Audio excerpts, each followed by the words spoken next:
Welcome to LOA Today. I'm Walt Jason. With me today is life coach and LOA teacher Joel Elston. This is your daily dose of happy. We are so happy you decided to join us today. You know, Joel, as we were getting ready to do the show, as we so often do, we were catching up on what's going on in our lives and so forth. And we finished up by agreeing that life is an ongoing roller coaster ride, and we're just here for the ride. Absolutely. I mean, that's really it, right? And it's all how you're going to look at that ride. Because, I mean, you can look at that ride as it being a pretty negative thing or a pretty positive thing or somewhere in the middle, you know, but how are you going to look at it? That's really what it comes down to. That's all. Perspective is everything. Yeah. And along those same lines, the perspective is a measurement of just how powerful our minds are, because our minds are driving the experience. Well, you know, one of my favorite sayings, the brain is the most important organ in the body according to the brain. Yeah. I don't think I've heard that one. That's good. I like that one. Yeah. So it's I have some other analogies like that wouldn't be appropriate for our show, but the brain, you know, the brain is the source of all of it. And not to get into the intricacies of the mind or the brain, let's just refer to it as the brain. Okay. But it's far more powerful than we realize. It dictates everything, because once you understand, as you're sort of alluding to, the perspective, once you understand you control your perspective, then you control your reality. I probably say that every single week, but it's so literal that it makes the mind incredibly powerful. And most people, I don't want to say most people, but often people will use it in the wrong way and not understanding that they're a powerful creator toward the negative as well as the positive. And often they would not be aware of how they're doing it, of how they're using their mind. Right. I'll give you an example. I had an interaction with a gentleman over. So somebody had posted something about what was going on in their life, and it had a nice little positive spin to it. And this guy was basically tearing apart everything that the guy said. And so I left a reply comment to this guy saying, "I'm glad I don't have your mindset." And so he asked for an expansion on the comment. I said, "Whoa, I mean, this guy was celebrating something, and you were finding a way to tear him down any way you could." And he came back at me with another comment that basically went into fine detail about all the different ways that the guy's original post was just a mess and was all very, very negative and all that kind of stuff. And so I wrote in reply, "Thank you very much for your beautiful example of exactly what I was talking about." I love that answer. But I mentioned it because I don't think he was really aware of what he was doing with his mind. He was doing it very effectively, but I don't think he really grasped it. Yeah, the filter is when you have that negative spin. So you're filtering for everything, and you can only see it through a negative lens. So he's going to tear apart the message, and not even remotely understand what he's doing. And he really believes that, first of all, it's his responsibility to comment on that. I don't know why, but it's like, I need you to see my point of view, and my point of view is right, and here's where you're wrong. Exactly. And that's we were talking before the show, and the idea that you can have a perspective about something. Like earlier today, I got some information concerning taxes that was concerning. It was like, I was told I owed more than I thought I was owing, and it was like, in a substantial amount more. Well, a lot more than you thought. Yeah. And I was like, oh, so my immediate reaction was to go, oh my goodness, what am I going to do? And I'm like, no, I have the money, and I'll be able to do it. But let me just leave it alone for right now. Let me not play with it right now. Let me do my workout stuff. Later, I get a text saying, that's worded improperly. You owe X amount, which was substantially less. I mean, it was a tiny fraction, Yeah, but he was explaining my overall tax bill after I paid my quarterly estimated taxes. So it was such a tiny amount, but the difference in that mood or mindset, I realized that initial statement was going to get me off kilter, and I didn't want to do my day that way. Right. So I And who reverted. knows what that would have played out to, right? I mean, because if you go into your day with, because it's easy to see what kind of mindset you could end up with there. Sure. It could be really negative, like, oh my God, where am I going to get the money for this? My life is falling apart. This is going to Yes. be a consult. And then that just sets you up for one thing after another. And you didn't do that, which was Yeah. more to your credit. But if you had done that, it would have probably tumbled way out of control in a bad way. I'm willing to bet that because you didn't do that, your day actually went pretty darn well. Oh, and then when I got the news, I'm like, excellent news. Thank you so much. Yeah. You gave me a plot twist to the day. And Yeah, right. and you know, and then I evaluated, and I said, no matter what, I have to protect my perspective. I have to keep my perspective, no matter what happens. So even if I owed that gigantic amount of money, I have the money. I just, the timing of it all, with the stock market is getting crushed right now. Everything's down. Yeah. Me get accessing that money would have been an additional taxable event. And I was thinking about, but none of that mattered. I said, I'll just sit with it. I got it covered. It'll be fine. Even if I have to pay it, I don't have to pay it. It was already paid. And, but it actually sort of made my day better, because I'm like, wow, I mean, I used my strategies, and I didn't Yeah. have to do anything, and it just sort of fixed itself. Well, not only did it fix itself, this is kind of what I was alluding to. You also set yourself up so that the rest of the day would be a great experience. Absolutely. No matter what happened with that, it was going to be a great experience. Exactly. And Yeah. that is where I'm saying that the power of the mind is underestimated. Absolutely. Well, and the power, we've discussed on many occasions the influence the mind has over bodily function, the placebo Right. effect, believing. There's multiple studies. One was people that believed they had a good night's sleep when they had a terrible night's sleep. Yeah. Their body responded as if they had a great night's sleep, and vice versa. Yep.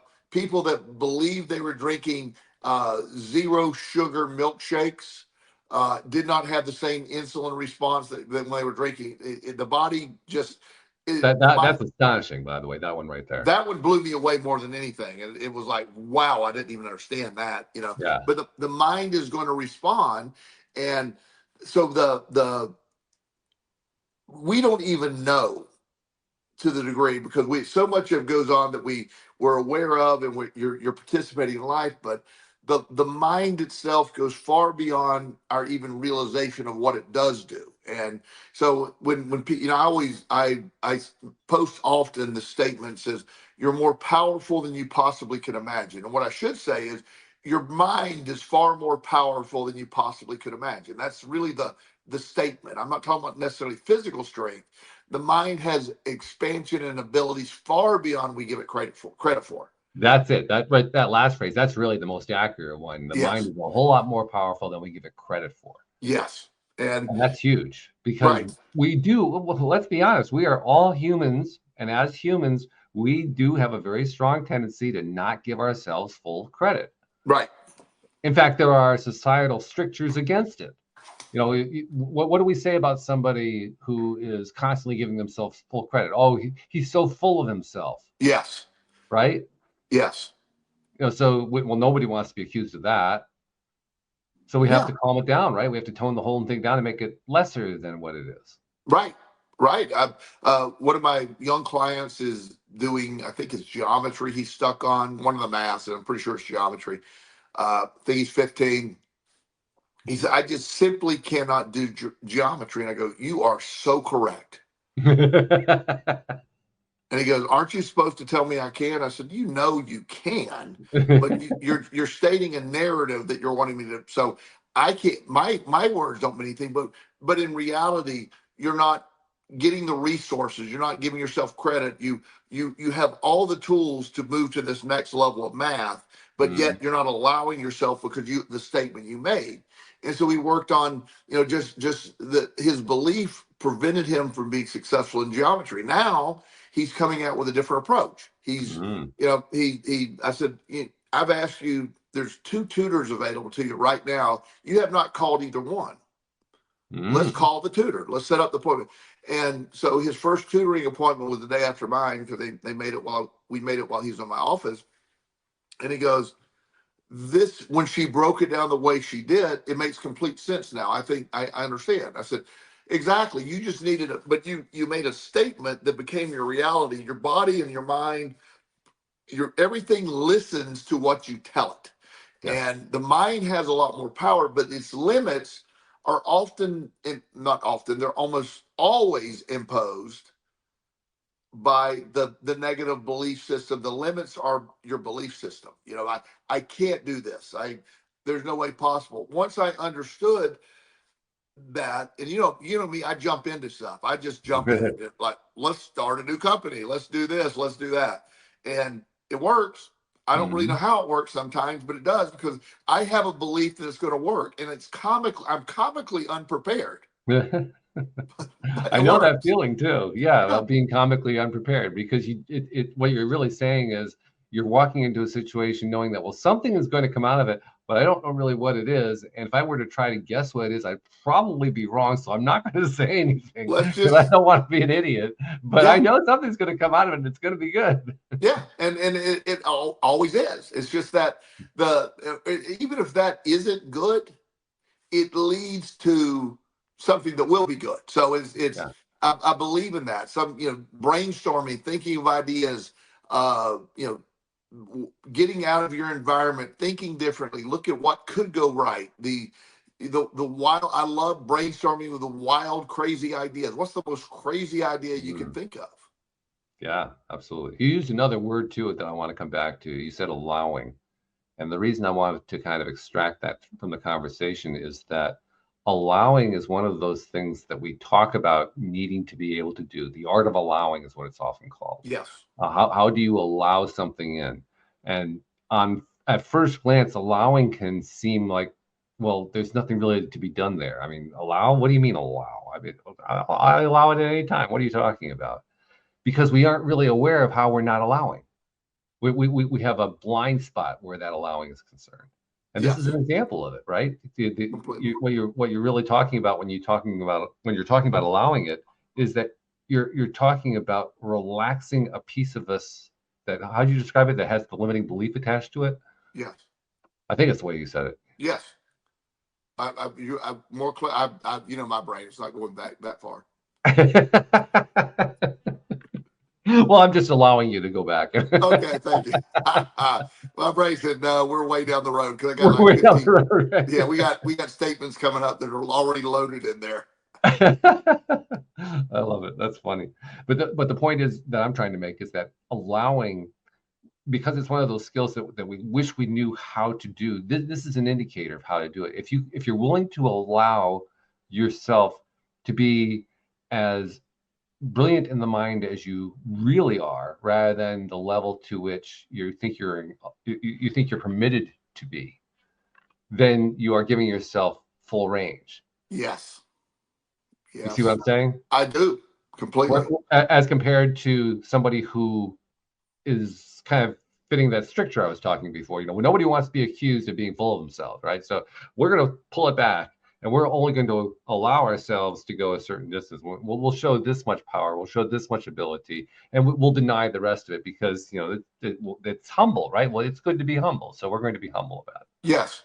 And one of the things, not challenging your statement, but what you're saying is absolutely correct. But when you don't even have the knowledge to not allow, it's an effortless event. That's Mm, what I mean. Like my younger clients that really get into this process, they don't even understand they can't allow it.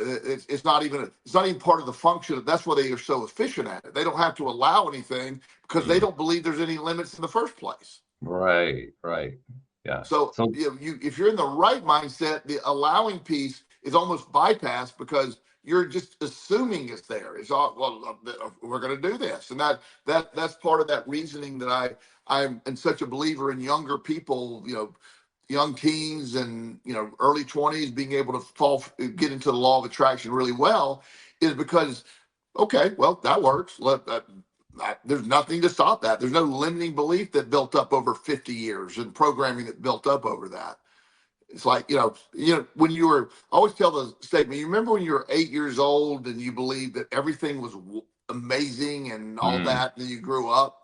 you were right then, you're not right now. And back then it was just like, man, this is exciting. And like now I don't care if a fire truck drives by me. I mean, when I was 8, oh my God, a fire truck. Mhm. It was just we don't look at the world the same way. And part of that is the process that builds up the blocking of allowing, because the limits that the world says you don't be full of yourself, and the idea that I speak to people, I always try to speak to people to the brilliance that I see in them, Mm. uh, and I hope they start that dialogue of brilliance to themselves as well. As you're talking about that, my mind went back to something last week. As you know, I'm a dancer, and last week one of our favorite area dances was held. It's a monthly dance at the end of the week, and it was one of the best bands in the area. So it was a really, really good event. Everybody's having a good time. And at one point, I'm dancing with one of my favorite dance partners. I mean, she's such a good dancer. She's so easy to lead and so forth. So we just have a great time whenever we dance. And toward the end of it, I now I've gotten to the point now, I have done swing dancing for three and a half decades, so I have a ton of experience doing it. Even though there was a gap of about 20 years where I stopped doing it, nevertheless, there's enough in there that I have no fears. I have nothing holding me back. I can just kind of go with it. I don't have to think about it. I just go with what I'm feeling at the moment. And this particular follower, I love dancing with her so much that I just go with, at this instant, what next move do I want to throw at her? Because I know she can do anything that I throw at her. Right. And at that particular moment, there was something I didn't think about it. It was just I led her through a series of moves. And when we're all done, she looks at me, she says, "Wow, you've never done that one before. Did you just learn that one?" And I'm caught off guard because I hadn't given it no thought at all. Right. Yeah. I just gone with it. I said, well, no, actually, it's about 30 years old. No, I couldn't even remember what the move was, to be honest. I mean, I did it 3 seconds ago, and I still couldn't remember what I had just done. Right? It Right. was one of those intuitive things. If I had thought about it, I probably would have intimidated myself into thinking that it was lesser than what it was. Yes, I But agree. because I was in that kind of intuitive, open-minded framework where it didn't really matter. Okay, I'm glad you liked it. That was wonderful. Yes. There was Beautiful. Yeah. it was 100% allowing, because there was no limiting thought Well, involved. and again, to get intricate in that a little bit, because the art of allowing suggests that there has to be effort to allow. The Yes, truth is, no blocking mechanisms are there, so there is no effort to allow. Does that make sense? exactly, Yeah. exactly. Yeah. Yes, So I know a lot of people say, "What do you mean by allow?" I go, "Well, it's really not blocking it," and so yeah, we have to frame it. We have to call it something. But the art of allowing isn't really about an action of allowing. It's just accepting there's no limitations. It's just wait a minute, I don't know why, and just especially in heat of the moment or spur of the moment events like you're talking about. The allowing is not necessary, because it's just it's automatically it's assumed just that's going built to in, happen. kind of. Yes. Yeah. Yeah. So you don't think about it. You don't have to worry about it. You don't want to worry about it. In fact, you're too busy just having fun at that moment that worry is like the last thing that you're interested in. Yeah, what we use that technique with one of the high school divers that I worked with many years ago. He Hmm. went on to college to dive, and it was a high school state championship in diving, and they had 3 dives, and the highest score was going to count. Mm-hmm. So the first one, he did an entry level, solid, guaranteed, low difficulty, but nail it to get locked in. Sure. So you're going for that. And so let's say he scored a 9.1 on that. Okay. That's pretty, perfect dive, but no degree of difficulty. Yeah, just very stable. Set of foundations, Yeah. establish the baseline. Yeah. Yeah. So the second dive, he had a higher degree of difficulty, more complicated dive, nailed it, and got like a 9.45, Mm-hmm. which is pretty good. Yeah, really good. It got him into probably medal contention. And so we had discussed that if he got 9.4, 9.5, to just go do something, whatever, Just just go go for it. crazy. Yeah. So he goes and he does this flip, but flips sideways and Mm. then lands and nail like a 9.9. And everybody's like, "Where did you learn that?" And he goes, "I didn't. I just but I just let it go. I'd never done it before. So in a competition, he ended up won the state championship on a dive that he just made up when he was on the platform. Wow. And the degree of difficulty was so outrageous. Andy nailed it. They said that's it was fascinating because he just avoided the concept of I can't do it. I'm already meddling, so let's just take a shot to blow everybody away. And he did, and nobody came close. That's fantastic. I love that story. I love Yeah. that because it perfectly illustrates what we're talking about, that the whole thing about allowing is just not putting anything in the way. Like you said, not having any blocks in the way. Right. And because we automatically install these blocks, and they've been installed in us. When we're children, your parents will, they'll say stuff like, well, you're not very good at that, or you this, you need to do this. And the idea that when you start programming that, you believe that. I've told a story on the show probably several times about a friend of mine who's a doctor. And when he was a kid, he had a painting that he was so proud of, and he took it home, and it was of a cowboy on a horse, and his teacher wrote, really good job. And he didn't get a lot of feedback at home. So he comes home to his mom, who is drinking wine in the middle of the day with her friend, and he showed them the picture, and he said they literally laughed at the disproportionate, 5-6-year-old drawing. Sure. It looked goofy, and they said, "Oh, if that were real, the horse would tip over." And he just took the painting, tore it up, and went upstairs. Right. And he said he never painted again. He never will paint again. Fast forward many years, he's married, divorced. He's dating this woman. He's a medical doctor. Plenty of life's going pretty well. Well, she's an artist that owns an art gallery, and so he said, "We're going to do art tonight." He goes, "Oh no, I can't paint." And she goes, "Anybody can paint. You let's stop that." So she basically said, "Just paint whatever, just whatever you think, just paint." Well, he had some good contrast. He painted, like a landscape, and people were like, "Are you a painter?" I mean, he ended up doing really well. He ended up in a very short period of time, getting a showing at a gallery, and wow, renowned. And he went from I can't do this to the 5-year-old programming to once he did it, he didn't realize he couldn't do it.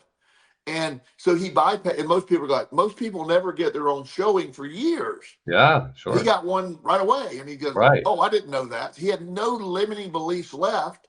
Right. So he went from one extreme to another, and he's semi-retired now and does nothing but paint, really. He does nothing but painting. I love it.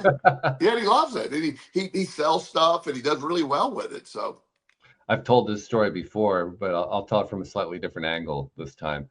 My first grade teacher, who was a wonderful teacher, she was really good, beloved by students. To this day, my peers who were in that class with me are in touch with her. She's still alive, and they regularly communicate with her. So that's the degree this person is loved, and with good reason. But my parent-teacher conference with her, between her and my mom, apparently she was trying to find some way to balance it off because I had a good report.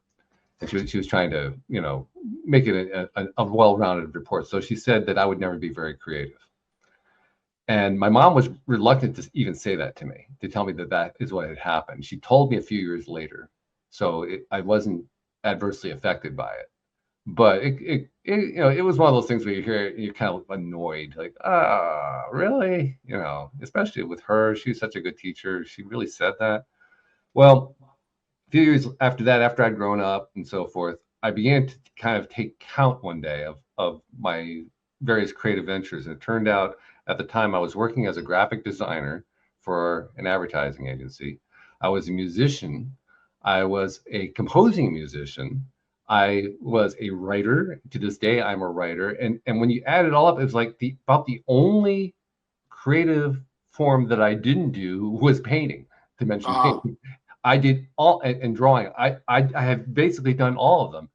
And as I look back, I said, well, Ms. Binzer, I guess you missed that one. Yeah. Well, and that's that's one of those things where that programming, I was in choir when I was like 10 at our church. I thought I was a really, really good singer, and So I would sing loud, and I would sing, oh wow, this is great and all this. And the evil choir director, um, one day she's like, Joel, can you just move your mouth? You are atrocious. Mm. This is church choir. Wow. I'm like, wow. I mean, I thought I was this great singer, and everybody chuckled and laughed. And I just, at that point, I just moved my mouth. I never went back to choir, never sang. I don't blame you. Yeah. Yeah. And, Something I like told that. my mom that, and she goes, I think you're exaggerating. I go, Mom would never take my side on those things. I was like, Wow. she literally told, she says, well, I don't like you quitting. I go, well, I'm not going to go move my mouth to, and of course, when my mom asked her, she goes, well, he must have misunderstood me. And my best Mm. friend goes, no, she said that. Absolutely. Mm. And so it's, and admit, with my voice, it's not going to be great singing. I got to really now, especially that deep, whatever. But nonetheless, it just steered me away from that. And so to tell somebody something, John Lennon is the one that said every child is an artist until he's told he's not. And Mm. and that's a really powerful statement, because And very every kid accurate. is an artist. We are all Yeah. drawing when we're young, and then somebody along the way tells you, yeah, you're not very good. Yeah. Yeah. And the importance of that can't be understated. I really don't believe, because anytime that I've ever encountered a situation, particularly with children, where an adult went out of their way to encourage, not necessarily praise, it doesn't have to be praise, but to encourage a child on something that they were attempting to create, it always led to good results. Yes, yes. Well, the Carol Dweck wrote the book Growth Mindset, Mm. and one of the things that she often espouses is, you know, just blindly praising children really doesn't it doesn't really do anything. They get oversaturated with just constant praise. But Right. praising their effort and energy, and wow, look how hard you worked on that. That's amazing. And you Yes. then you're rewarding the energy and effort.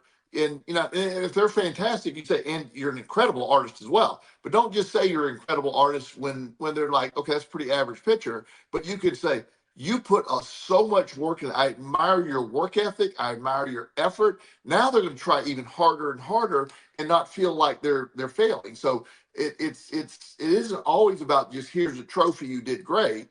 It's also awarding the energy and effort, and making sure you're sending them the right message, and kids will always respond to that.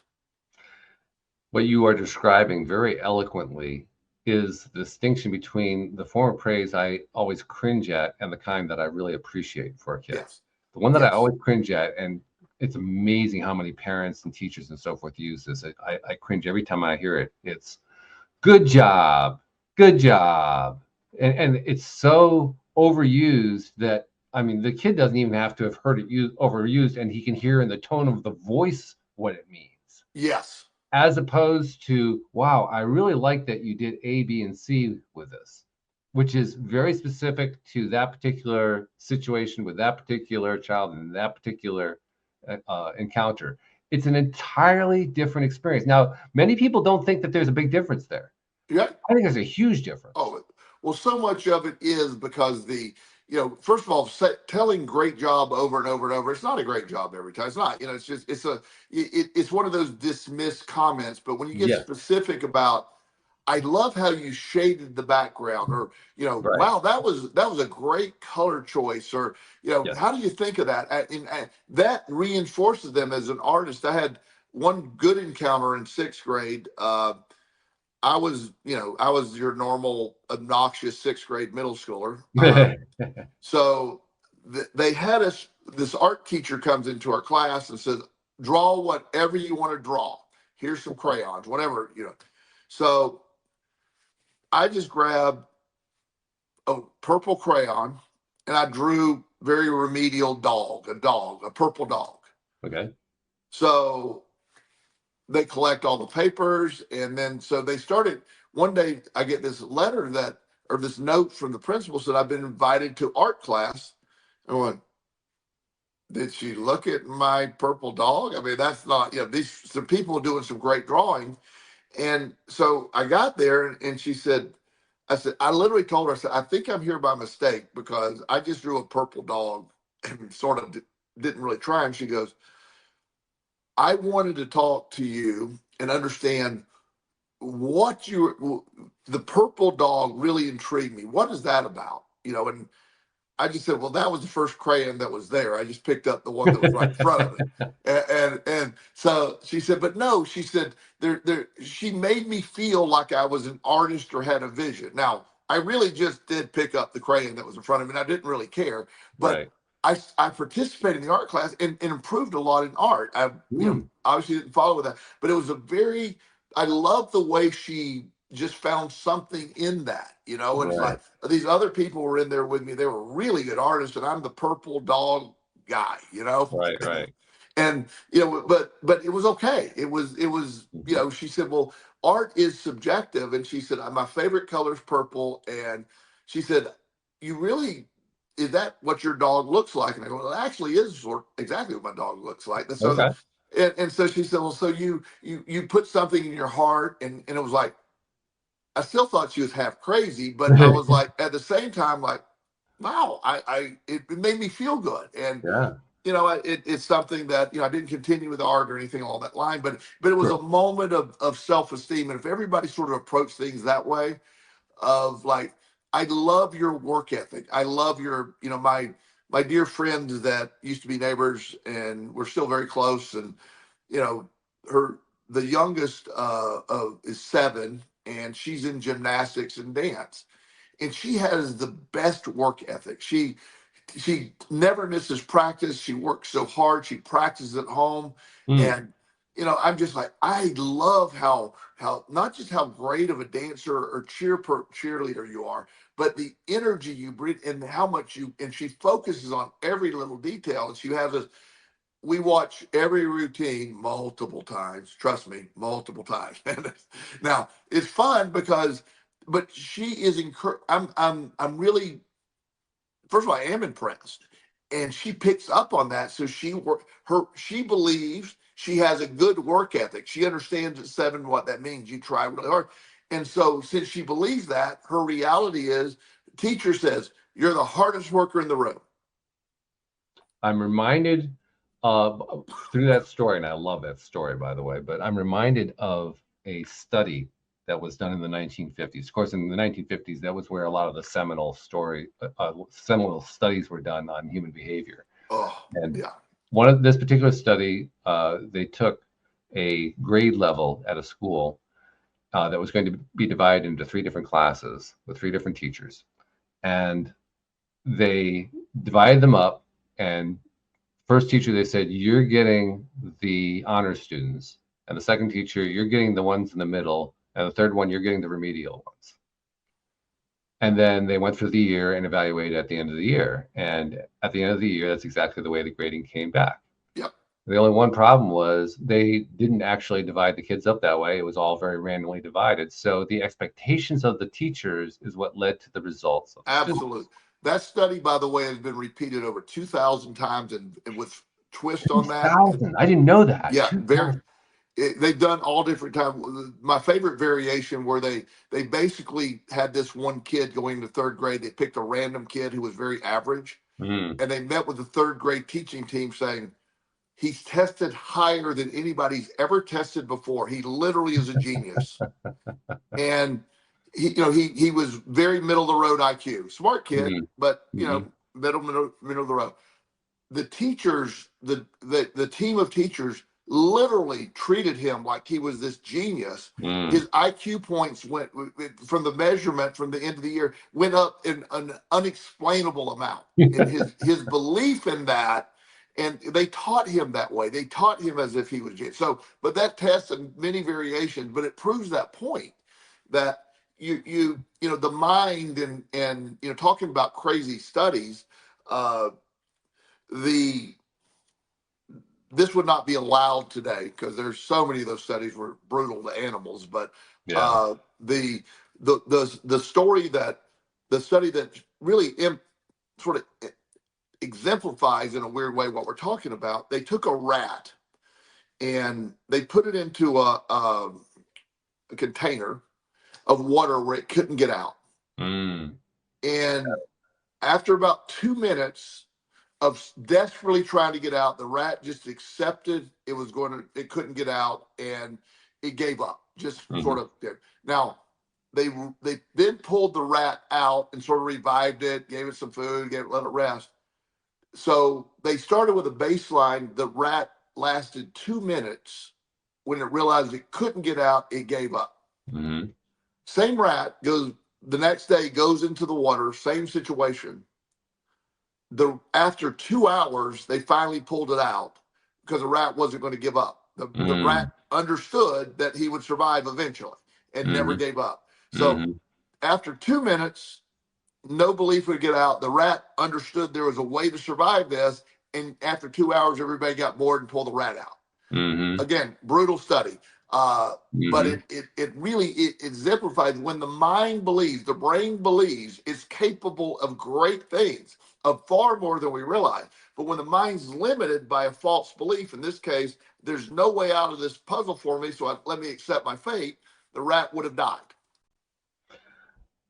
So it raises the question, not only what kind of expectations do we have in our kids, but even more importantly, what expectations do we have in ourselves? Yes. Because now we're beginning to see, just through these illustrations that we're talking about here, that's a big deal.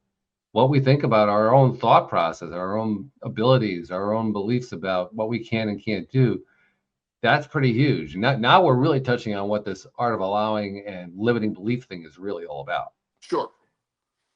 Yeah. That topic, if you will, that understanding of how our thought process has such an immediate impact in a large way, it's something I kind of wish everybody really grasped. If we really understood that, how many different ways in our society today would we be behaving differently? Oh, well, it would change everything in a good, positive way. I mean, it just, there would be so much, so much different. My every year I'm required for my health insurance to have a physical, and every year it seems like it's a different doctor. Doctors don't like me, and I generally don't like them. Fair. Yeah, I mean, because it's like I sort of roll my eyes at all their stuff. But so I met with this last doctor. This has been early February, and he was looking at everything. He goes, he looked at me and he goes, "What? You still lift heavy weights?" And we were, I hear this come, I'm saying, "Yeah, I still can deadlift 500 pounds. I do this. I work out." He goes, "Oh, you need to stop that immediately. That's ridiculous for your age." He said, "Really, in theory, you shouldn't even be able to do that." And I said, "In theory, you aren't you're average right enough, Joel. What's wrong with you?" Yeah, I said, he said, "How about your back pain and knee pain?" I said, "I have no back pain, no knee pain. Have a little shoulder pain from really poor form from bench pressing years ago, but I don't have to do that a lot." But just explain that, everything's fine. He's like, "Well, this is damaging. This could damage all." And so after all the tests, all the blood work, he's like, "Everything's perfect. I don't understand it." I go, "Because I am in perfect health. I will never stop lifting heavy. My body has come to expect that's what we do. So it will rise to that occasion. It'll perform that way until I believe it won't." And that's it right there. That's will, it. And it he perform goes, that way until you believe it won't. "Yeah." He said, "Well," that's it. He said, "At some point it'll give out." I said, "Well, I'll contact you when it does." So I get up every morning with the belief that that's just what I do. I've done it for 50 years now. 50 years. Yeah. And he, by the end, he was like, I said, "You're wrecked." I just gave him a hard time. He goes, "So your suggestion is that I stop lifting heavy weights?" And he goes, "You're not going to." And I don't think it's a good idea, but your blood work and everything else seems to support your theory. So, just keep doing it, I guess. And I said, "Okay, well, thanks for your support," and just walked out. That's a better answer than it could have been. I give him credit for that one. Yeah. Well, It didn't fit his narrative, but he was willing to bend to it. by that time we'd spent enough time together for him to like his statement. And by the way, this is not my general advice for people overall. I've had 2 colonoscopies since I turned 50, and everything's fine. So he said, "Well, you're about due for another colonoscopy." I said, "I'm not doing any more colonoscopies." And he's like, "Oh no." I said, "Look," I said, "I'm not going to get into this with you. I'm good to go. Whatever goes." And he just was freaking out that I wouldn't have another colonoscopy. I said, I don't have colon cancer. I don't. I was cleared the first time. There weren't even any polyps there. Everything was fine. We're good. And he goes, "Well, I just think it's a terrible idea." And I go, "Clearly, yes, you do. And that's okay. I'm just not doing that anymore." And again, please hear that I'm not advising others. You listen to your doctor. I generally don't listen to my doctor. That's just my thing, what I do. But he just couldn't believe that he said, "Well, if you get colon cancer," I said, "I don't have colon cancer. I will not get colon. I will not." He said, "You can't say that for sure." And I go, "I'm stating it as fact for me." He clearly doesn't understand. It's amazing too. There's 2 interesting pieces to that conversation. The first interesting piece, the most interesting piece, is that you insisted in your own mind, regardless of what you said to him, you insisted in your own mind that you were going to use your mind for the good of your health. Yes. You were going to believe in your own health, even in the face of overwhelming rejection of that idea. Yes. You were determined you were going to do it anyway, and that makes you a stellar example of what we should all aspire to do. On the flip side, we have him demonstrating exactly how we impose limiting beliefs on others. Yes. And how we discourage people from trusting in the power of their own minds. Because that's literally what he wanted you to do. He wanted you to distrust what your mind was telling you should do. Yeah, and if I wouldn't have been so strong, and after all these years of doing this, I might have capitulated, and I might have, I still don't think it would ever have. Even if I'd done the test, I still don't think it would have had it. But I'm adamant that he said, "Well, you ever considered that if you did get it, what would happen?" I go, "Okay, well, whatever happens when you get colon cancer, I guess that's what would happen. But I don't have it. I will not get it. It's just, and I basically." I was trying to explain to him a little about, your belief system. I said, "It isn't like I've never had one. I've had 2. The doctor said everything's great. There's no sign of this." And the idea that I'm going to keep looking, because even if I had it, I'm going to not do what you tell me to do. I'm going to fix it my way. And so it doesn't, no sense for me to do your test. And so finally, the company that has my insurance, they were a little different. They wanted me to do one of those fecal tests, and I said, "Okay," because they said, "If we're going to continue your insurance, you're gonna have to have this." So I had to do that just to continue the insurance for my kid. Right. So I did that. Came back. Results are saying absolutely fine. You're good. Now I knew it. I didn't need that test, but it was just, so I did send that to the doctor saying, "By the way, I'm good." He never answered that, but it was, and again, I'm saying that works for me because I have zero doubt. There's just no chance I have that kind of stuff. Everything works great. I believe I can't deadlift 500 pounds if I have colon cancer. I can't do the things I do. I have unlimited energy. I work sometimes 50 hours a week. That doesn't match a sickness kind of mindset. It doesn't, Yeah. I'm going to throw something else out here along the same line. You very, very carefully and according to the way we generally do these things, very correctly said, "Well, I'm not recommending that other people follow my example. I'm just saying what I feel, what I do about doctors." I'm not going to be that nice guy. I'm actually going to go out there on a limb and cut the limb off while I'm sitting on it, because I'm going to say that doctor who was saying to you, "Yeah, but what if you get colon cancer?" I kind of wish I could have the conversation with the doctor, because I want to ask him what I asked another doctor one time. And I'll tell you this story just before I tell you what I told him. This was while I was still married. My ex was going through a situation with a thyroid and with something else. I can't remember what it was. It was something that basically brought up we had to go to see a heart specialist. Not that she had a heart condition, but we had to go see a heart specialist because there was a potential of something being tied in. And when we were there, he learned that her family had a stroke history, so he wanted to put her on a stroke medication as a preventative. And both of us had very much the same mindset, so we were kind of quizzing him on it, like, how high of a risk are we talking about? And at first, he made it sound like the risk was really, really great, but we kind of insisted on numbers. And the first time he tried to give us numbers, I could tell that he was basically trying to pull the wool over our eyes. Sure. So I called him on that. Then he backed off and he said, well, here's what the actual number is. We said, and we took what he said and we inverted. He expressed it in a very negative term. We turned around, we said, so what you're saying is that there's a 97% chance that she will never have a stroke. And he reluctantly agreed to that, but he was still trying to talk her into the 3%. And that's why she should be on the medication. Yes. And that, now we've set the scene. This is how I wanted to lead into the thing that I said to him and that I wanted to say to your doctor. What I said to him was, I thought you understood how the nocebo effect works.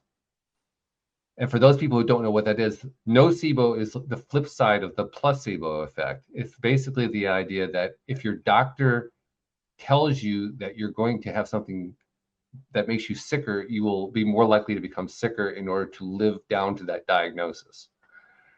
And he knew exactly what I was talking about. You knew that, obviously. He had total knowledge of it. And he gave me this look like, how dare you? How dare you call me on that? Yeah, they don't like that. No, they don't like that at all. That if you want to make enemies with your doctor, it's a great way to do it.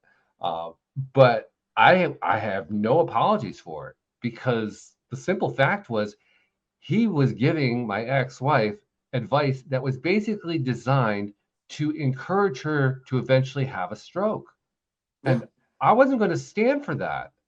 That just wasn't acceptable, because the nocebo effect is real. It's very well documented. It has been shown over and over again in studies to be a real phenomenon. I continue to be blown away at how many doctors ignore it. It's amazing to me. Yeah, well, when somebody, you and I have discussed, we should really literally write a book about nocebo and placebo effects. No kidding. Because it's such a relevant thing. And so when people say it's just a placebo effect, like, what do you mean just? It is an incredible effect. The body actually responds to your belief that the sugar pill works is the most amazing thing in this whole story. But it's lost because, oh, well, it's just a placebo effect. You thought you were getting better, so you got better. I'm like, what? Of course, that's the miracle here. And it's just missed. I've had clients say, well, it's just the placebo effect. I go, no, we want yes, it is. And let's thrive with that. Let's believe it. Let's love it. Let's take it to the extreme, That's right. I've used the term with I've had another conversation. A lot of people are into crystals, and they'll ask me about crystals. Right. Yeah. You've mentioned that. Yeah. Yeah. And I personally don't believe that they're rocks. I don't care. I don't believe them. However, I never talk that's not their reality. I'm like, look, the crystals have great power, not because the crystals have great power, but because you believe the crystals have great power. They will do what you believe. And that's really important. It is. I personally think they're rocks. They're not going to help me, but they'll really help you. Yes. Yes. The more that we embrace that, the better off we all are. I can even give an example from last week now that I think about it. After our show last Monday, I had kind of like a scratchy throat. I don't know if I mentioned it to you, but I wasn't feeling really, really great. Woke up the next morning really sick. I was basically laid out on the couch the entire day. I slept most of the day. I went to bed that night, slept all night. I mean, I was just down for the count. But midway through that day, I said to myself, I don't want to be like this the rest of the week. I've got things I want to do. I want to heal on this. And I know my history. My history is if I get something like that, I probably got it for a week. Right. And I just didn't want to do that. I said, well, all right, how can I use placebo to my benefit here? Because I certainly don't feel it right now. So what do I do? So I know what general technique is. So I did my best to apply it. I I started watching something on television that was very lighthearted and very, warm and fuzzy to help me raise my vibration as much as I could, to be in a better feeling place. I knew I wasn't going to feel good, but maybe a little bit better than what I was feeling. And when I finally got to the point where I realized, okay, that's about as high as I'm going to go today, I can just feel that's kind of my limit for today. Then in that state of mind, I said to myself, I started imagining I am healthy. I know in 24 hours from now, I'm going to be in great shape. And I held on to that for probably about 3 or 4 minutes. I just really focused on that as much as I could. And that wiped me out and I fell asleep, because I was sick. Yeah. So, that's about the best I could do. The next day I woke up and I wasn't well yet, but I was like halfway back to better, which was way ahead of what it normally would be for me. Sure. That was a Wednesday. Thursday was the second day afterward. I woke up symptom free. Yeah. So I basically took a situation that is normally a 1 week worth of sickness for me and turned it into 2 days. Yes. And I did it with placebo. Yeah, and the body has an amazing way. One of the things that I've noticed, and years ago when I used to run treatment centers, this was very common. So there are people, let's say they're in the middle of a 2 or 3 year long, horrible addiction to gambling. Mm-hmm. They're not taking care of themselves. They're burnt, and then finally that all comes crashing down. Some event happens, they have to stop. So I tell people this all the time. When you get to treatment and everything calms down, you're going to get sick. Mm. Not I don't tell it to plant the seed. I tell them because once the body has been exhausted and has been fighting and fighting and fighting, then it gets so much calmer. It gets so much better. Then it starts feeling bad. It's like I call it the recovery flu. It's the recovery flu. It Mm. lasts a few days, and you'll get over it, and then things will be. But it's just it inevitably happens, and it's just this thing that wow. You look at it, you say this makes no sense. Never get sick. Well, you get sick now because the body's constantly like, I got to keep going. I got to keep going. It's life or death to keep going. And then once that battle's off, the body says, okay, now we're tired. And Mm-hmm. so, Mm-hmm. the belief systems, the body's ability to stave off, of sickness when it has to. Like there's people that'll be in great battles that'll have in the middle of some huge battle somewhere back in the old days where it's hand-to-hand combat or Yeah. swords. They're horribly sick, but they don't have time. They're going to die if they don't. So they're able to fight, they're able to win, and then when they get to safety, they pass out. It's like, Right. but they can override that. It's like people that are really sick and they have to take action. They're able to override the sickness for a little bit to take action to maybe save their kid or save themselves. Yeah. Then they're back to being sick. Yeah.